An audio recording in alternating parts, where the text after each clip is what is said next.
Hello everyone. Last time हम discuss कर रहे थे नर्न्स इक्वेशन। आज हम करेंगे उसकी एप्लीकेशंस। तो आज का हमारा टॉपिक है एप्लीकेशन ऑफ नर्न्स इक्वेशन। तो उस इक्वेशन को यूज कर करके हम क्या क्या कैलकुलेट कर सकते हैं, उसकी क्या क्या एप्लीकेशंस हैं, हम वो डिस्कस करेंगे।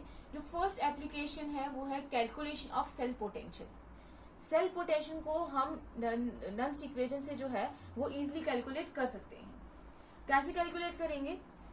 हम क्या करते हैं, एक जर्नल रिएक्शन जो है वो सपोज करते हैं कि एक जर्नल रिएक्शन है जिसमें ए बी के साथ रिएक्ट करके ए बी के साथ रिएक्ट करके क्या बना रहा है, सी प्लस डी बना रहा है। ये आगे रिएक्टेंट्स और ये आगे क्या, प्रोडक्ट्स। तो अगर हम बात करते हैं नर्न्स इक्वेशन की तो वो क्या है, E cell is equal to E not cell. E cell क्या है, cell potential. E not cell क्या है, स्टैंडर्ड सेल पोटेंशियल, ये standard electrode potential. E cell को हम इलेक्ट्रोड पोटेंशियल भी बोल सकते हैं। Minus 2.303 R T upon N F log of concentration of product. Concentration of product क्या है, सी की पावर सी डी की power D upon concentration of the reactants ए की पावर ए बी की पावर क्या आ जाएगा, बी। 298 केल्विन में ई किसके बराबर हो जाएगा, जब हम क्या करेंगे, एन जो है वो क्या आएगा, नंबर ऑफ इलेक्ट्रॉन जो एक्सचेंज हुए हैं। एफ फैराडेज कांस्टेंट है जिसकी वैल्यू क्या होती है 96500 कूलम्स। और आर जो है वो गैस कांस्टेंट है। टी क्या है, टेम्परेचर है। तो अगर हम टेम्परेचर क्या लेंगे 298 केल्विन, तो वो वैल्यू पुट करेंगे तो हमारे पास ई सेल किसके बराबर आ जाएगा, E naught minus 0.0591 upon N log of C की पावर सी डी की पावर डी अपॉन ए की पावर ए बी की पावर बी। ये हमारे पास एक्सप्रेशन है। इस एक्सप्रेशन को यूज करके हम इजिली जो है वो नर्न्स इक्वेशन से सेल पोटेंशियल कैलकुलेट कर सकते हैं। तो ये हमारे पास एक जर्नल रिएक्शन थी। तो अब हम इस फॉर्मूले को हम रिप्रेजेंट करते हैं। अगर हम एक सेल लेंगे, एक डैनियल सेल या गैल्वेनिक सेल भी बोल सकते हैं उसको, जिसमें क्या हो रहा होगा, इलेक्ट्रिसिटी प्रोड्यूस हो रही होगी, इलेक्ट्रॉन एक्सचेंज हो रहे होंगे, दो इलेक्ट्रोड्स होंगे। डैनियल सेल हम सपोज करते हैं जिसमें हमने लिया है सॉल्यूशन 1 मोलर और उसमें सेल क्या है, इलेक्ट्रोड कौन से लिए हैं, एक जिंक का इलेक्ट्रोड, एक कॉपर का इलेक्ट्रोड। जैसे ये एक सेल है, ये आगे दो सेल, ये दोनों कनेक्टेड होंगे थ्रू सॉल्ट ब्रिज। तो ये आएगा जिंक का इलेक्ट्रोड। जिंक के इलेक्ट्रोड को हमने उसी के सोल्यूशन में डिप किया होगा। तो सोल्यूशन में डिप करेंगे तो इसका सोल्यूशन लेंगे ZnSO4। तो Zn में क्या होता है, Zn2 पॉजिटिव आइंस होते हैं और SO4 2 नेगेटिव आइंस होते हैं। तो मतलब यहाँ पे क्या है, Zn2 पॉजिटिव आइन है और ये आ गया जिंक का इलेक्ट्रोड। वही यहाँ पे हम कॉपर का इलेक्ट्रोड लेंगे। कॉपर के इलेक्ट्रोड को उसी के सोल्यूशन में डिप करेंगे तो वो लेंगे कॉपर सल्फेट। तो कॉपर सल्फेट लेंगे तो यहाँ पे सोल्यूशन में क्या आएगा, Cu2 पॉजिटिव SO4 2 नेगेटिव। यहाँ पे क्या आएगा, Cu2 पॉजिटिव आइंस होंगे और ये कनेक्टेड होंगे थ्रू वोल्ट मीटर। तो ये हमारे पास एक सेल है, डैनियल सेल।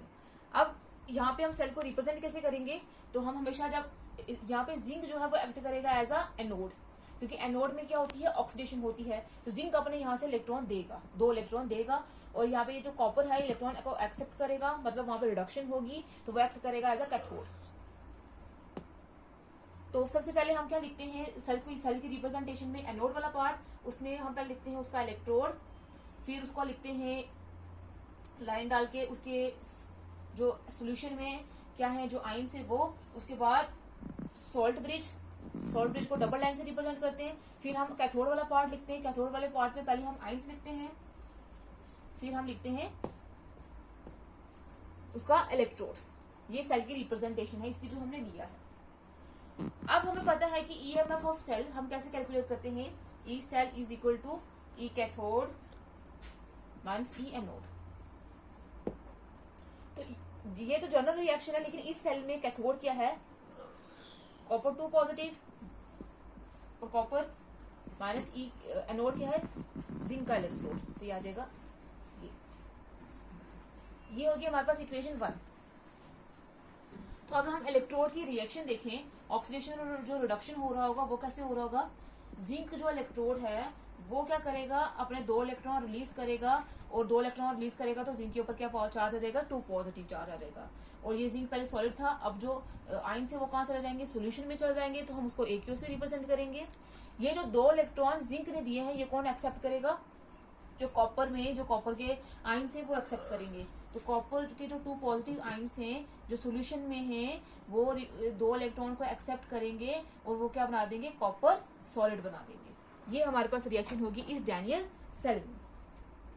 तो ओवरऑल जो रिएक्शन है वो किसके बराबर होगी, ओवरऑल रिएक्शन हम देखते हैं तो वो किसके बराबर होगी, Zn solid plus copper 2 positive gives, यहाँ से जिंक 2 इलेक्ट्रॉन देगा, वो कौन लेगा, कॉपर, तो बना देगा कॉपर प्लस यहाँ पे जिंक ने 2 इलेक्ट्रॉन दिए हैं तो बना देगा Zn 2 पॉजिटिव। ओवरऑल रिएक्शन ये होगी।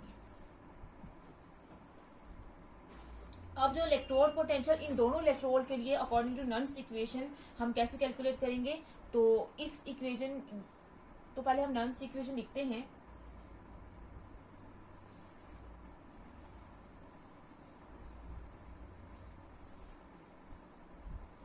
उसमें क्या होता है, E cell is equal to E not cell minus 2.303 RT NF log of concentration of product upon concentration of reactant, ये होगा।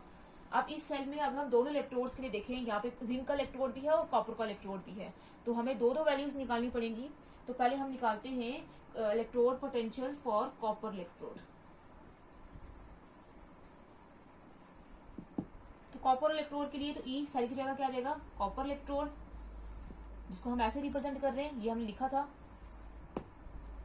Is equal to E not standard electrode potential इसी का, कॉपर इलेक्ट्रोड का, minus 2.303 RT NF log of product, यहाँ पे क्या है,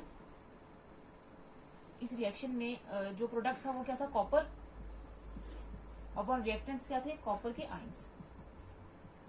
जो हमने अभी रिएक्शन लिखी थी कि कॉपर जो है 2 पॉजिटिव आयंस क्या करेंगे, इलेक्ट्रॉन्स लेंगे और बना देंगे कॉपर, तो ये क्या है, प्रोडक्ट है, और ये क्या है, रिएक्टेंट्स है, तो वो हमने वहां पे लिख लिया।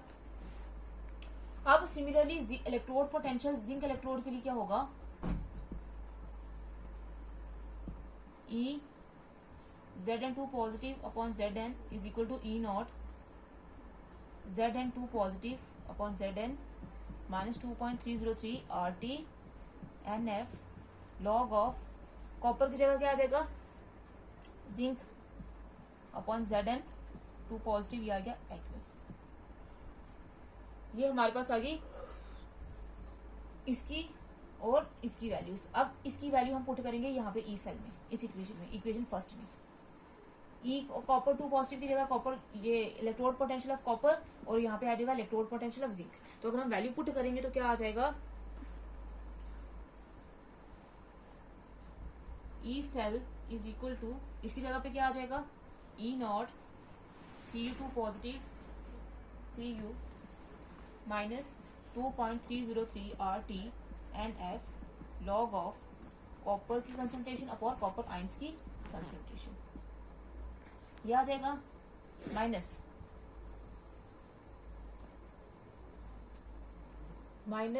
इसकी जगह पे क्या आ जाएगा, E not Zn2 positive Zn minus 2.303 upon NF RT log of Zn upon Zn2 positive AQ। ये हमने दोनों की वैल्यूज पुट कर दी इधर।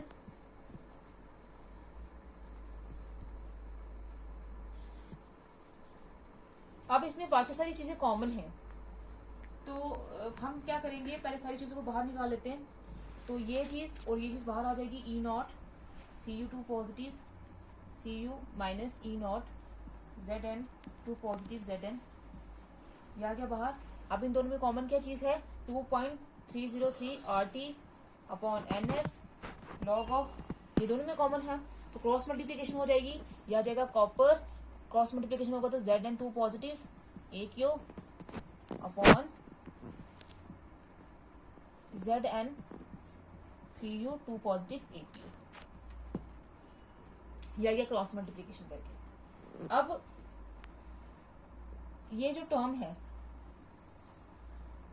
ई naught copper 2 positive minus E not Zn2 positive Zn वो किसके बराबर होगा, ई नॉट के बराबर हो जाएगा, ई नॉट ऑफ सेल के बराबर हो जाएगा, स्टैंडर्ड इलेक्ट्रोड पोटेंशियल के बराबर हो जाएगा, क्योंकि E naught cathode minus E naught anode किसके बराबर होता है, ई नॉट सेल के बराबर होता है। जैसे ये हमने रिप्रेजेंट किया ना, लेकिन ये हमने स्टैंडर्ड कंडीशन में नहीं लिया हुआ है, ये नॉन एसटीपी कंडीशन में लिया हुआ है। वैसे अगर हम यहाँ पे स्टैंडर्ड कंडीशन लेंगे तो यहाँ पे ई नॉट सेल के बराबर आ जाएगा, E naught cathode minus E naught anode. तो ये कॉपर यहाँ पे एज अ कैथोड एक्ट कर रहा है और जिंक यहाँ पे एज अ एनोड एक्ट कर रहा है। तो इसका मतलब यहाँ पे क्या आ जाएगा, E naught cathode minus E naught क्या आ जाएगा, एनोड। तो वो किसके बराबर हो जाएगा, ई नॉट सेल के बराबर हो जाएगा।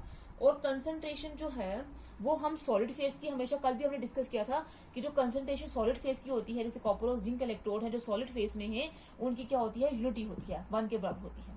तो अगर हम वो वैल्यूज पुट करेंगे तो क्या आ जाएगा, E cell is equal to,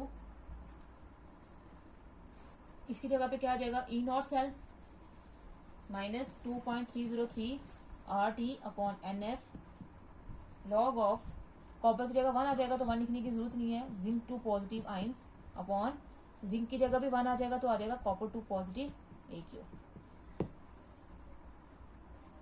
अब अगर हम क्या लेंगे, टेम्परेचर लेंगे 298 केल्विन और रेट कांस्टेंट और एफ की जो फैराडेज कांस्टेंट है उसकी वैल्यू पुट करेंगे तो क्या आ जाता है, E cell is equal to E not cell minus 0.0591 upon N log of Zn2 positive AQ upon copper 2 positive AQ। ये आ गया हमारे पास। अब ये जो रेट कांस्टेंट होता है उसकी वैल्यू क्या है, R इज इक्वल टू 8.314। और ये जो यहाँ पे हमने टेम्परेचर क्या लिया हुआ है, T की जगह का लिया हुआ टेम्परेचर इज इक्वल 298 केल्विन और फैराडेज कांस्टेंट की वैल्यू क्या होती है 96500 कूलम। तो ये सारी वैल्यूज हम पुट करके हमारे पास क्या आया है 0.0591 अपॉन N। अब यहाँ पे अगर N देखें, N क्या है, नंबर ऑफ इलेक्ट्रॉन एक्सचेंज हुए हैं। तो यहाँ पे नंबर ऑफ इलेक्ट्रॉन एक्सचेंज किए हुए Zn ने, जिंक ने अपने 2 इलेक्ट्रॉन्स दिए हैं और वो 2 इलेक्ट्रॉन किसने एक्सेप्ट किए हैं, कैथोड ने, कॉपर ने। तो मतलब इलेक्ट्रॉन एक्सचेंज कितने हुए हैं, 2। तो N की वैल्यू क्या आ जाएगी 2। तो E cell is equal to E not cell minus 0.059 upon 2 log of Zn2 positive AQ upon copper 2 positive AQ।